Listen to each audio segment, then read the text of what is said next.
আসসালামু আলাইকুম। আশা করি সকলেই ভালো আছেন। চাকরি প্রত্যাশী ভাই বোনেরা মাদকদ্রব্য নিয়ন্ত্রণ অধিদপ্তরের যে নিয়োগ সার্কুলারটা রয়েছে, বর্তমানে কিন্তু আবেদন চলমান রয়েছে এইটাতে। তো যারা এখনো আবেদন করেন নাই অবশ্যই আবেদন করবেন সময়ের মধ্যেই। কেননা এখানে কিন্তু বেশ কিছু পদে কিন্তু নিয়োগ সার্কুলার প্রকাশ করা হয়েছে। যেখানে আপনার অনার্স পাশে পদের রয়েছে, তারপরে এইচএসসি পাশে পদের রয়েছে। এছাড়াও শুধুমাত্র এসএসসি পাশেও কিন্তু এখানে পদের রয়েছে। তো আপনারা সার্কুলারটা যারা এখনো দেখেন নাই সম্পূর্ণ ভিডিওটা শেষ পর্যন্ত দেখবেন তাহলেই মাদকদ্রব্য নিয়ন্ত্রণ অধিদপ্তরের নিয়োগ সার্কুলারটা সম্পর্কে জানতে পারবেন এবং বুঝতে পারবেন। আর আবেদন করতে চাইলে সেটাও আপনি করতে পারবেন। কিভাবে আবেদন করবেন এই প্রসেসটা আপনাদেরকে আমি এই ভিডিওর মাধ্যমে দেখায় দেওয়ার চেষ্টা করব ইনশাআল্লাহ।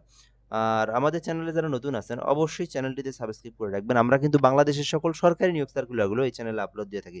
তো যারা নতুন আমাদের চ্যানেলে অবশ্যই সাবস্ক্রাইব করে রাখবেন।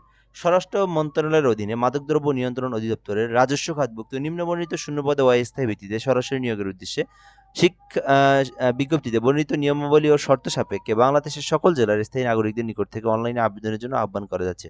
অর্থাৎ এটা কিন্তু মাদকদ্রব্য নিয়ন্ত্রণ অধিদপ্তরের নিয়োগ সার্কুলার, যেটা কিন্তু সরকারি স্থায়ী রাজস্ব খাতভুক্ত নিয়োগ সার্কুলার, যেখানে বলা হয়েছে বাংলাদেশের সকল জেলার যে কোনো প্রার্থী ছেলে মেয়ে উভয় আবেদন করতে পারবে।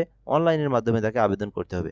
তো ১ নম্বর পদের নাম রয়েছে মেডিকেল টেকনোলজিস্ট রেডিওলজি, যেখানে একটি পদ রয়েছে ১১ গ্রেডের। শিক্ষাগত যোগ্যতা চাওয়া হয়েছে। ফার্স্ট অফ অল ক নম্বরে বলা হয়েছে এসএসসি পাস। দ্বিতীয়ত বলা হয়েছে যারা এসএসসি পাস করার পরে রেডিওলজি নিয়ে যারা ডিপ্লোমা কমপ্লিট করেছেন তারা আবেদন করতে পারবেন। ২ নম্বর পদের নাম ফার্মাসিস্ট, যেখানে ৫টি পদ রয়েছে। শিক্ষাগত যোগ্যতা চাওয়া হয়েছে মাধ্যমিক স্কুল সার্টিফিকেট অর্থাৎ এসএসসি পাস। শুধুমাত্র এসএসসি পাস এবং এসএসসি পাসের পরে টেকনোলজি ইনস্টিটিউট হইতে ফার্মেসি বিষয়ে ডিপ্লোমা।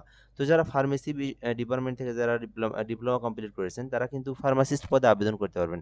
এছাড়াও ফিজিক্যাল ইন্সট্রাক্টর রয়েছে, একটি পদ রয়েছে ১১ গ্রেডের, যেখানে শিক্ষাগত যোগ্যতা চাওয়া হয়েছে যেকোনো স্বীকৃতি বিশ্ববিদ্যালয় হইতে শারীরিক শিক্ষা বিষয়ে সহ অনন্য দ্বিতীয় শ্রেণী বা সমমানের সিজিপিএ সহ স্নাতক অথবা ডিগ্রি। যারা অনার্স পাস করেছেন আবার যারা ডিগ্রি পাস করেছেন শারীরিক শিক্ষা বিষয়ের উপর, তারা কিন্তু ফিজিক্যাল ইন্সট্রাক্টর পদে আবেদন করতে পারবেন। এছাড়াও এখানে কিন্তু ল্যাব সহকারী পদ রয়েছে, ৩ টি পদ রয়েছে। যারা রসায়ন বিজ্ঞান বিষয়ে যারা অনার্স কমপ্লিট করেছেন অথবা ডিগ্রি কমপ্লিট করেছেন তারা কিন্তু ল্যাব সহকারী পদে আবেদন করতে পারবেন। অর্থাৎ আপনি এখান থেকে কেমিস্ট্রি বিষয়ের উপর যদি আপনি অনার্স বা ডিগ্রি করে থাকেন তাহলে আবেদন করতে পারবেন। ৩ টি পদ রয়েছে ১৪ গ্রেডের। এছাড়াও ডায়েটিশিয়ান রয়েছে ৮ টি পদ রয়েছে। মোটামুটি এটা কিন্তু বড় একটা পদ, ৮ টি পদ রয়েছে এখানে। এখানে আবেদনের জন্য বলা হয়েছে যে, যেকোনো স্বীকৃতি বিশ্ববিদ্যালয় হইতে পুষ্টিবিজ্ঞান বিষয়ে যারা অনার্স কমপ্লিট করেছেন অথবা যারা ডিগ্রি কমপ্লিট করেছেন তারা কিন্তু আবেদন করতে পারবেন। এরপরে ৬ নম্বরে রয়েছে ভোকেশনাল ইন্সট্রাক্টর, যেখানে কিন্তু ৮ টি পদ রয়েছে ১৫ গ্রেডের। এখানে বলা হয়েছে উচ্চ মাধ্যমিক ভোকেশনাল থেকে যারা লেখাপড়া করেছেন, যারা উত্তীর্ণ হয়েছেন তারা কিন্তু আবেদন করতে পারবেন। এছাড়াও ৭ নম্বরে রয়েছে ইসিজি টেকনিশিয়ান, যেখানে কিন্তু ৮ টি পদ রয়েছে ১৬ গ্রেডের।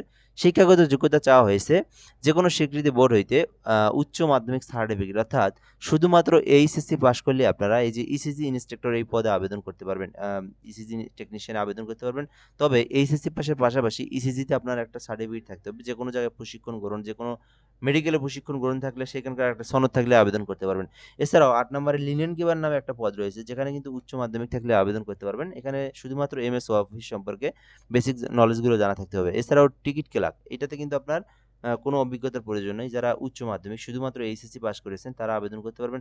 এখানে কিন্তু মোট ৮ টি পদ রয়েছে। মোটামুটি বড় একটি পদ এটা টিকিট ক্লার্ক পদে ১৬ গ্রেডের। তো যারা এইচএসসি পাশে আবেদন খুঁজে থাকেন, মাদকদ্রব্যতে আবেদন করতে চান উচ্চ মাধ্যমিক, এখানে কিন্তু কোনো অভিজ্ঞতার কথা বলা নেই। শুধুমাত্র এইচএসসি পাস এবং আ আ এমএস অফিস অর্থাৎ কম্পিউটার সম্পর্কে বেসিক যাদের নলেজ রয়েছে, অর্থাৎ টাইপিং করতে পারেন তাহলে আবেদন করতে পারবেন। এরপরে রয়েছে এখান থেকে রেন্ট কালেক্টর, যেখানে একটি পদ রয়েছে ১৬ গ্রেডের। এটাতে শুধুমাত্র উচ্চ মাধ্যমিক এইচএসসি পাস থাকলে আবেদন করতে পারবেন। এছাড়াও সহকারী স্টুয়ার্ড পদ রয়েছে, যেখানে ৭ টি পদ রয়েছে শুধুমাত্র এইচএসসি পাশে আবেদন করতে পারবেন। এগুলোতে কোনো অভিজ্ঞতার প্রয়োজন নাই। ওয়ার্ড মাস্টার যারা এইচএসসি পাস করেছেন তাহলে আবেদন করতে পারবেন। রেকর্ড কিপার রয়েছে, যেখানে ৮ টি পদ রয়েছে শুধুমাত্র এইচএসসি পাস থাকলে আবেদন করতে পারবেন। কোনো অভিজ্ঞতার প্রয়োজন নেই। সর্বশেষ চমক যেটা সেটা হচ্ছে আপনারা কিন্তু এসএসসি পাশেও আবেদন করতে পারবেন। শুধুমাত্র এসএসসি, দেখেন শুধুমাত্র এসএসসি, কোনো অভিজ্ঞতার প্রয়োজনই নেই। কোনো অভিজ্ঞতার প্রয়োজন নেই। জাস্ট আপনি এসএসসি পাস করেছেন তাহলেই ল্যাব অ্যাটেন্ডেন্ট পদে আবেদন করতে পারবেন। এখানে ৬০ টি পদ রয়েছে ২০তম গ্রেডের। তো যারা এসএসসি পাশে সরকারি চাকরি খুঁজে থাকেন এইটাতে আবেদন করতে পারেন। আর যারা এইচএসসি পাশে সরকারি চাকরির আবেদন খুঁজে থাকেন মাদকদ্রব্য নিয়ন্ত্রণ অধিদপ্তরে উপরে যেকোনো পদে আপনি চাইলে আবেদন করতে পারেন। আবেদন করতে মূল বিষয়গুলো হচ্ছে ১৮ থেকে ৩২ বছরের মধ্যে আপনাদেরকে আবেদন করতে হবে। আর আবেদন কিভাবে করবেন? আপনারা যদি মাদকদ্রব্য নিয়ন্ত্রণ অধিদপ্তর ভিজিট করতে চান বা যেকোনো কিছু জানতে চান, ডিএনসি গভ.বিডি লিখে অনলাইনে সার্চ করলে সাকসেসফুলি ওয়েবসাইট পেয়ে যাবেন। ওখান থেকে আপনি আবেদন করবেন, আপনি দেখে নিতে পারেন। আর যারা নিজেরা আবেদন করতে পারেন না, যাদের নিজেদের ল্যাপটপ, কম্পিউটার, পিসি রয়েছে, নিজেরা কিভাবে আবেদন করবেন? গুগল অথবা ক্রোম ব্রাউজারে সার্চ করবেন dncteletalk.com। আমি একটু জুম করে দেখাই।